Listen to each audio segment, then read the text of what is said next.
Bonjour à tous.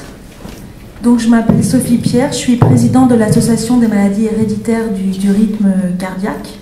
Donc, en introduction, je voulais d'abord vous parler de ces maladies qui sont toutes donc des maladies rares, qui sont des maladies qui se transmettent dans les familles en général à raison d'une chance sur deux, ou d'un risque sur deux plutôt, des parents vers les enfants. Une autre des particularités de ces maladies, c'est que la pénétrance est variable, c'est-à-dire qu'en fait, on a des patients porteurs de mutations qui les prédisposent à des troubles du rythme et qui sont parfaitement asymptomatiques. Donc c'est la notion de patient malade ou non malade, jusqu'à des gens qui sont vraiment symptomatiques et même difficilement stabilisables avec des traitements. Donc selon les maladies, les gens peuvent avoir accès à un traitement comme des bêta-bloquants, donc c'est le cas du syndrome du QT long, ou des tachycardies ventriculaires catécholergiques, ou pas de traitement, c'est le cas de la plupart des patients atteints d'un syndrome de Brugada par exemple, ou encore d'un syndrome du QT court. Et en fait, ces maladies, elles ont la caractéristique d'induire des risques de mort subite, et plus particulièrement chez le sujet jeune, y compris les enfants et les nourrissons. En fait, aujourd'hui, on pense qu'il y a un certain nombre de morts subites du nourrisson qui étaient autrefois pas ou peu expliquées, qui sont liées à ces maladies-là. Dans l'association, qu'est-ce qu'on essaye de faire? Alors, la première chose, c'est représenter les patients, essayer donc de collecter les avis sur un certain nombre de sujets, de travailler avec les médecins de la filière, avec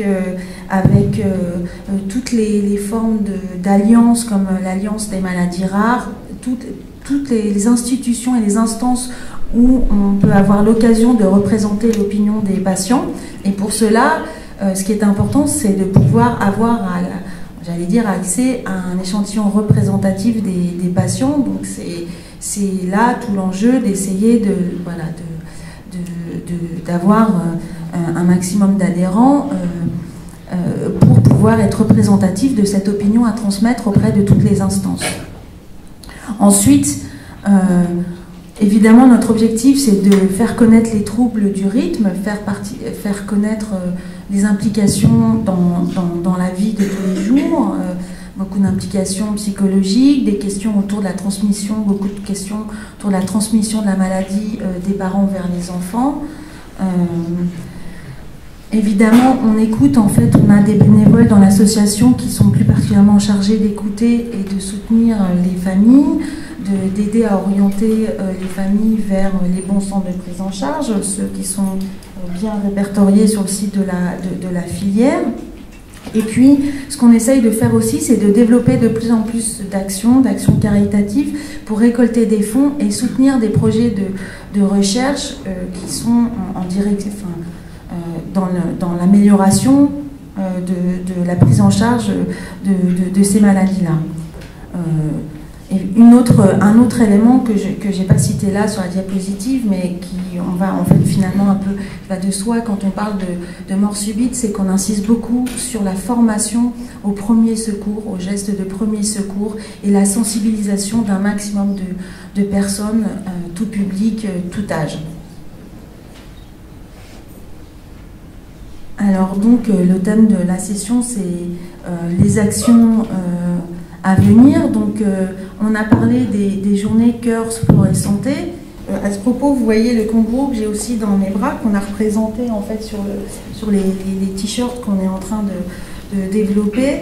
Voilà, notre mascotte en fait, c'est le kangourou. Les kangourous sont des animaux connus pour nous être à risque de mort subite, en fait mourir de mort subite, et en fait il a été démontré qu'il meurt d'un trouble qui est proche d'un des troubles du rythme soutenus dans l'association. Et donc en fait le bébé en fait parle de la transmission de la maladie des parents vers les enfants. Et ce kangourou, il s'appelle Cynthia en l'honneur d'une adolescente qui est décédée après 3 syncopes d'un syndrome du QT long, en fait la 4e lui étant été fatale puisque la maladie n'avait pas été diagnostiquée. Voilà, donc actuellement, en fait, elle est victime de son succès, cette mascotte, donc on est en rupture de stock. J'ai donné les dernières à nos médecins qui nous soutiennent toute l'année. Donc voilà, mais en fait, n'hésitez pas à nous contacter, j'espère que les stocks seront rapidement remplis.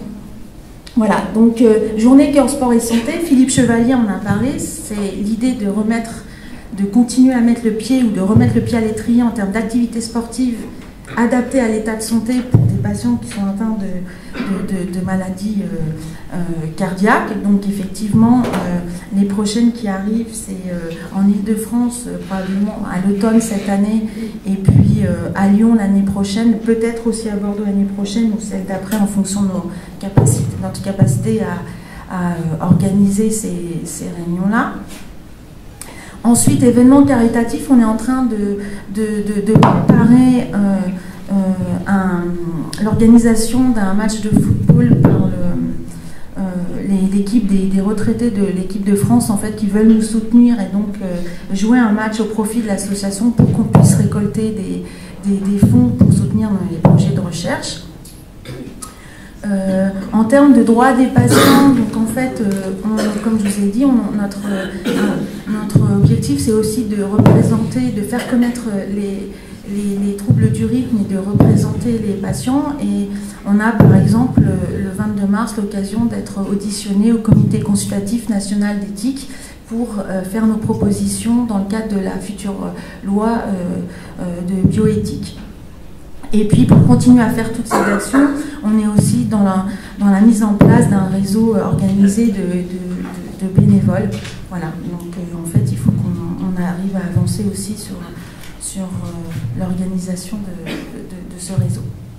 Voilà, j'en ai fini pour ma présentation. Je ne sais pas si on prend des questions maintenant.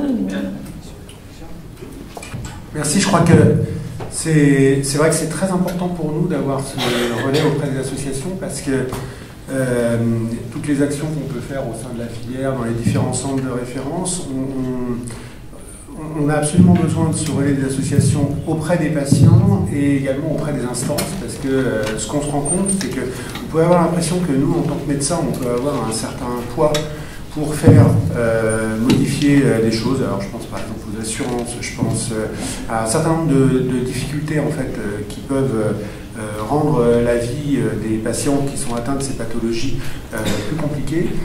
Et en fait c'est exactement l'inverse. Ceux qui ont du poids, c'est pas les médecins, ce sont les associations et ce sont les patients.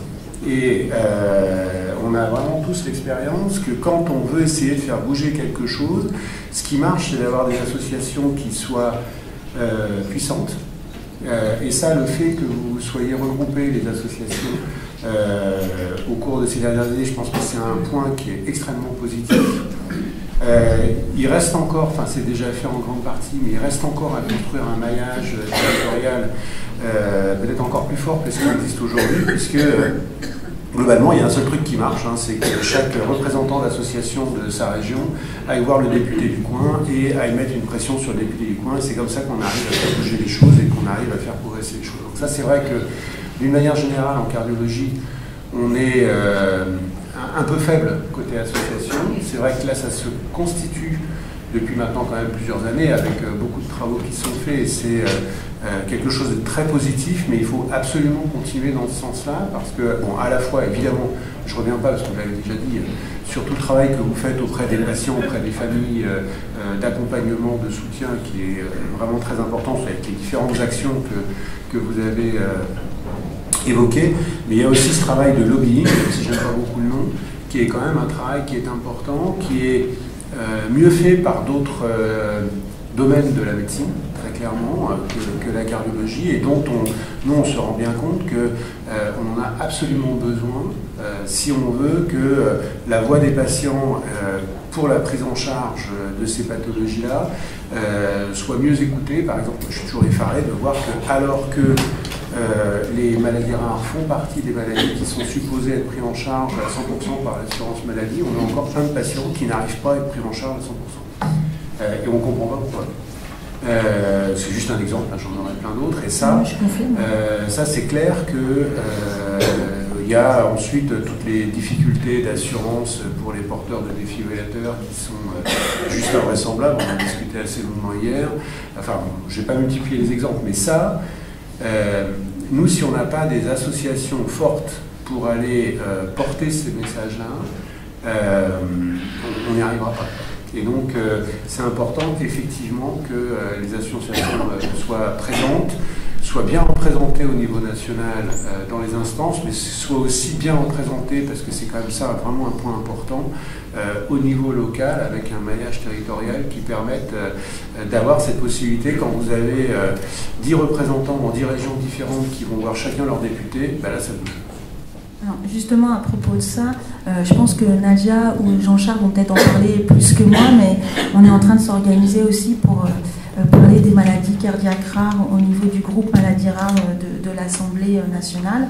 Là, je vais laisser juste mes deux collègues en parler plus que moi. Et je voulais aussi rajouter une autre chose en termes de collaboration entre associations, c'est que nous, à l'Amérique, on insiste aussi sur la collaboration avec des associations qui sont complémentaires à la nôtre, qui sont les associations de porteurs de dispositifs implantables, donc la PODEC, et enfin nous, notre petite fille est porteuse d'un pacemaker, et donc on a rejoint l'association les porteurs, et j'avoue que c'est complètement complémentaire, et parce que en fait, les patients ont besoin, je pense, d'informations complémentaires d'un point de vue dispositif et d'un point de vue plus spécifique à leur maladie.